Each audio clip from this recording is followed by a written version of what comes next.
इतिहास की किताब में स्कूल में क्या पढ़ा है आप जानते हैं? अंग्रेजों की नीति थी फूट डालो राज करो। आप गलत बात कर रहे हैं। पहले आप ये बताइए, आप फकीरी लाइन हैं तो आप दुनिया में क्यों पड़े हुए हैं? आप पहाड़ों में जाके तपस्या क्यों नहीं कर रहे? फकीर को चाहिए क्या? तुम जो ये द्वेष फैला रहे हो, ये जो राजनीति गंदी कर रहे हो, इस देश का बेड़ा गर्क करने पर तुलोगे। ऐसे लोगों को कंडम किया जाना चाहिए जो देश के अंदर जाति और मजहब के आधार पर भावनाएं भड़का करके समाज को बांट रहे हैं और देश को कमजोर कर रहे हैं। क्या आप अभी कह रहे हैं जो संप्रदाय के लोगों ने जेल भेजना चाहिए तो सबसे पहले आपको जाना चाहिए? 40 बच्चे नहीं 4 बच्चे पैदा करो, औरत के नाम पे धब्बा है ये बात। एक महिला से कहना कि 4 बच्चे पैदा करो, 40 बच्चे पैदा करो, औरत मशीन नहीं है ना बच्चा पैदा करने की। क्या राम जी ने ऐसा करा है जैसा आप कर रहे हैं? अरे राम जी के आदर्शों पे चल रहे हैं। आपसे ज्यादा प्यार मैं राम जी से करता हूँ, लेकिन इसका मतलब ये नहीं। आप गलत बात कर रहे हैं। मुसलमानों की बात करते हो कि बाहर भेजो। आपका अगर ये एजेंडा में है कि मुसलमान इस देश से चले जाए तो बताओ कहाँ जाए, भेजो उन्हें, कहाँ भेजना? मुसलमानों को पाकिस्तान भेज दीजिए, मुसलमानों को पाकिस्तान भेज दीजिए। मैंने ये कहा आपको अपना डीएनए जांच कराना चाहिए, किसी हिंदू का डीएनए निकलेगा। आप लोगों को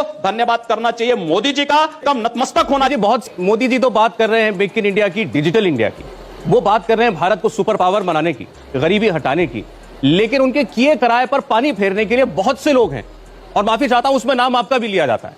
मैं एक बात नहीं समझ पाता हूं कि भारत की राजनीति में राष्ट्रवाद की बात करना विकास के एजेंडे में कहां से बाधक है। क्या मेरे पास वो कुछ बयान है, मैं वो सुनाना चाहता हूं और फिर आपसे पूछूंगा कि इसमें राष्ट्रीयता कहां है? जैसे आप राष्ट्रवाद कह रहे हैं, ये कौन से राष्ट्रवाद का प्रतीक है? जरा वो बयान देख लें एक बार। जो हरिद्वार की पहचान है, इसकी पवित्रता को बनाए रखने का दायित्व हम सबका है और यहाँ पर गैर हिंदुओं का प्रवेश पूरी तरह बंद होना चाहिए। इस बात को ध्यान अवश्य किया जाना चाहिए, सुरक्षा की दृष्टि से भी, पवित्रता की दृष्टि से भी। ये एक पहला उदाहरण है, आप ही का बयान था, इसके बाद और है। चलिए पहले इसी की बात कर लेते हैं। कोई हिंदू श्रद्धालु पूरी दुनिया के अंदर का आता है, वहां पर वह जूता चप्पल पहन करके नहीं जाता है, वहां की पवित्रता का ख्याल रखता है। लेकिन कोई विधर्मी आकर के वहां अंडा बेचने का कार्य करेगा, अंडा लेकर के जाएगा, चमड़े के जूते लेके जाएगा। इस प्रकार की बचकाना बातें किसी के गले नहीं उतरती, लोग मजाक उड़ाते हैं। आस्थाएं आहत होंगी। अगर इस देश के अंदर अन्य आस्थाओं का सम्मान है तो हिंदू आस्था का भी सम्मान होना चाहिए। इतिहास की किताब में स्कूल में क्या पढ़ा है आप जानते हैं? आपने भी पढ़ा होगा। अंग्रेजों की नीति थी, अंग्रेजों की नीति थी फूट डालो राज करो, फूट डालो राज करो। और आप उस नीति का हवाला दे रहे हैं नीति पर नहीं। मेरा दूसरा सवाल है, चलिए इस पे दूसरा सवाल बात कर रहे हैं। इसमें दूसरा सवाल सुनिए। डालो राजनीति की नहीं, ये हिंदू आस्था का सम्मान है। मैं उसी पर आ रहा हूँ योगी जी, मैं उसी पर आ रहा हूँ। योगी जी, जब आप जैसा नेता जो कि पार्लियामेंट में नुमाइंदगी करता है, जब वो ऐसी बात कहता है तो लोगों को लगता है कि ये समाज में विद्वेष फैलाने वाला बयान है। 4 बीवी 40 बच्चे, मैं कहता हूँ 4 बीवी 40 बच्चे हिंदुस्तान में नहीं चलेंगे, नहीं चलेंगे, नहीं चलेंगे। बड़ा साफ है कि वो किसके लिए कहना चाह रहे थे। जब नाम किसी का नहीं लिया है तो आप इस बात को किसी के साथ जोड़ के क्यों देख रहे हैं? दूसरी बात यह कि देश के विकास के लिए इस देश के अंदर एक समान जनसंख्या नियंत्रण का कानून देश के प्रत्येक व्यक्ति पर लागू होना चाहिए। हमारा अगर विकास का एजेंडा है तो देश के विकास के लिए होना चाहिए, समाज के विकास के लिए होना चाहिए, न कि परिवार की जनसंख्या बढ़ाने में हमारे अपने विकास के एजेंडे को लागू करना चाहिए। अपनी ताकत हम देश के विकास में लगाएं, न कि परिवार में संख्या बढ़ाने में लगाएं। जो कहते हैं कि हिंदुओं को भी 40 बच्चे, 4 बच्चे पैदा करने चाहिए। हम लोगों ने अपने भाषण में सारी बातें कही हैं और बराबर कहते हैं। जनता को आप मूर्ख समझना बंद कर दीजिए। पहले आप ये बताइए, आप फकीरी लाइन हैं तो आप दुनिया में क्यों पड़े हुए हैं? आप पहाड़ों में जाके तपस्या क्यों नहीं कर रहे? फकीर को चाहिए क्या? कौमी पक्ष चाहिए। फकीर को चाहिए कि बुलंदी पर पहुंचना और अपने खुदा से मिलना, उससे ताल्लुकात जोड़ना है। तुम जो ये द्वेष फैला रहे हो, ये जो राजनीति गंदी कर रहे हो, इस देश का बेड़ा गर्क करने पर तुलोगे। इस सज्जन को क्या तकलीफ है भाई? क्या तकलीफ है इनको? नहीं, अभी मेरे 2-3 सवाल होंगे। एक जवाब ले लीजिए, जवाब ले लीजिए। मुझे लगता है इनको भारत के सन्यास का मतलब ही नहीं पता है अभी तक। इस देश के अंदर ऋषि परंपरा राष्ट्रीयता के लिए समर्पित रही है और हम भी भारत की राष्ट्रीयता को समर्पित होकर के राजनीति को एक मंच बना करके कार्य कर रहे हैं, जहां पर भारतीय राष्ट्रीयता का गला दबाने का कार्य हो रहा है। उन गला दबाने वालों को दरकिनार करने के लिए उस मंच के रूप में हम लोगों ने इस राजनीति को स्वीकार किया है। कि जिस तरीके से मोदी सरकार में सलमान खान जैसे व्यक्ति ने एक व्यक्ति को, गरीब व्यक्ति को कुचल दिया शराब पीकर, तो उसको बेल मिल जाती है। लेकिन इस पर मोदी सरकार का बस नहीं है, क्योंकि भारत की न्यायपालिका स्वतंत्र है। मेरा नाम डॉक्टर अहमद खान है। आदित्य जी, आप वैसे तो बहुत भोले हो और बहुत चेहरा भी आपका ऐसा लगता है कि वाकई बहुत मासूम हो। ये झूठ है, झूठ है, झूठ है। लेकिन आप जब भी बात करते हो, आप करते हो कश्मीर की बात करते हो, आप करते हो पाकिस्तान से हम मुसलमानों की बात करते हो कि बाहर भेजो। नहीं, आपका अगर ये एजेंडा में है कि मुसलमान इस देश से चले जाए तो बताओ कहाँ जाए भेजो, उन्हें कहाँ भेजना है। अगर आपका यही है भाई, आप तो योगी हो, आप तो कम से कम उनको आशीर्वाद दो। सारे देश के लिए सब फूल है आपके बराबर, आपके लिए। मैंने ये तो नहीं कहा कि मुसलमानों को पाकिस्तान भेज दीजिए।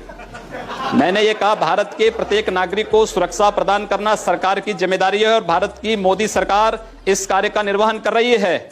लेकिन आपसे मैं पूछना चाहता हूं, कश्मीर में हिंदुओं के साथ जो कुछ हुआ, क्या कभी आप लोगों ने निंदा किया?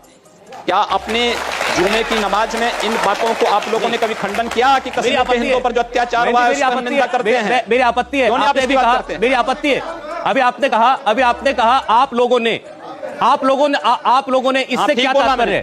क्यों नहीं खंडन किया इन्होंने? नहीं, इससे क्या तात्पर्य है? इन सबसे जो ये प्रश्न पूछ रहे हैं, इन सबसे मेरा तात्पर्य है कि इन लोगों ने आखिर इस बात का खंडन कभी क्यों नहीं किया कि कश्मीर में जो कुछ हिंदुओं के साथ हुआ वो गलत हुआ है? खंडन करें ये लोग भी उसका। ऐसे लोगों को खंडन किया जाना चाहिए जो देश के अंदर जाति और मजहब के आधार पर भावनाएं भड़का करके समाज को बांट रहे हैं और देश को कमजोर कर रहे हैं। सर, मैं आपसे सिर्फ ये पूछना चाहता हूं, आपकी सरकार जो आई थी वो पाकिस्तान का एक मारे, अगर उसने हमारा इंडिया का एक मारा, हम उनके 100 मारेंगे। जिस दिन से सरकार बनी है उस दिन से कश्मीर में डेली पंगे हो रहे हैं। चीन हमें डांट रहा है, क्या श्रीलंका हमें डांट रहा है। दूसरी बात, पहलू जो हमारे सवाल का ये है कि आप अभी कह रहे हैं जो संप्रदाय के लोगों ने जेल भेजना चाहिए, तो सबसे पहले आपको जाना चाहिए।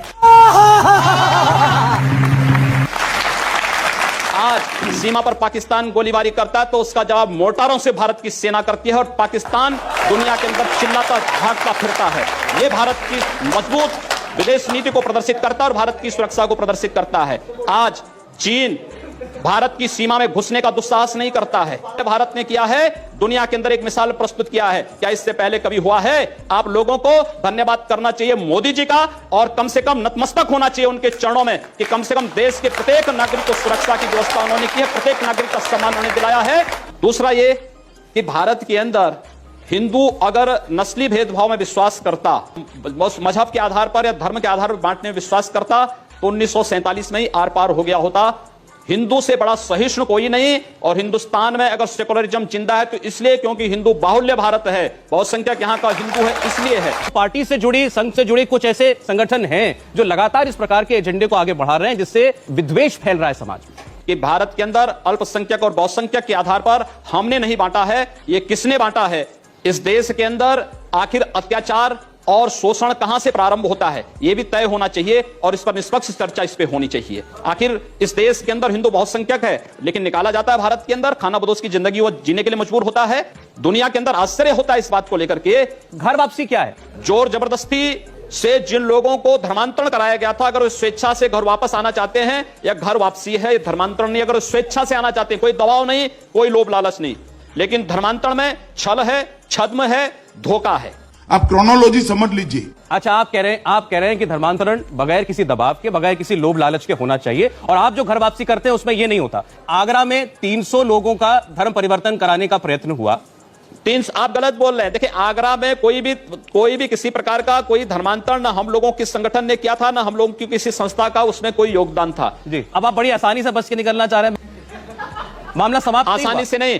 आगरा के 300 लोग थे जो कि नमाजी टोपी बांधे हुए वहां पर बैठे हुए थे और हवन हो रहा था, टीका लगा हुआ था। उसके बाद ये कहा गया कि इनका धर्म परिवर्तन कराया जा रहा था और ये स्वेच्छा से कराया जा रहा था। अगले दिन वो क्या बयान देते हैं? धर्म परिवर्तन नहीं, वो घर वापसी चाहते थे। घर वापसी चाहते थे। उन्होंने घर वापसी कहते हैं, लोग धर्म परिवर्तन कहते हैं। उन्होंने स्वयं मंदिर भी बनाया वहां पे। उन्होंने अगले दिन ये कहा कि हमें तो ये कहा गया था कि तुम्हें राशन कार्ड और आधार कार्ड मिलेंगे। ये प्रलोभन नहीं है।